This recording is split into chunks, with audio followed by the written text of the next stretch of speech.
Diqqat, noxush xabar.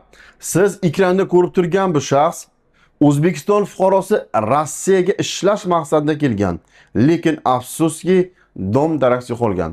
Aka-ukalar, ushbu videoga befarq bo'lmasdan tarqatib qo'ying. Turmush o'rtog'i hamda o'g'ilchasi Sankt-Peterburgda sarson bo'lib qidirib yurmoqda.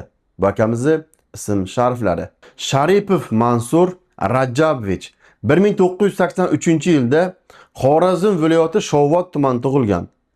Rossiyaning Sankt-Peterburg shahrida ishlab kelgan. 2026-yil 8-fevral kuni ishxonasiga sirrochna O'zbekiston ketyapman deb chiqib ketgan va shu vaqtdan beri hech qanday xabar yo'q. Aka-ukalar, kimdir ko'rgan bo'lsa, bilsa, qanaqadir ma'lumot bo'lsa, pastdagi nomerlarga aloqaga chiqing. Turmush o'rtog'i hamda yoshgina o'g'ilchasi Sankt-Peterburgda sarsoni sargardon bo'lib qidirib yuribdi. Militsiyaga ham, posolstvoga ham murojaat qilishgan. Aka-ukalar, ushbu videoga befarq bo'lmasdan tarqatib qo'ying. 4 nafar qiz farzandi O'zbekistonda kutib o'tiribdi. Shu videoni tarqatib qo'yasizlar degan umiddamiz va Moskvaga kelgan musofirlarga o'zimizni foydali bo'lgan reklamani aytib o'tmoqchiman. Siz biometriya, go'suv, sim karta, bank karta hammasi bir joydan. Ekranga nomer hamda adres qo'ydim. Bemalol kelib foydalanishingiz mumkin.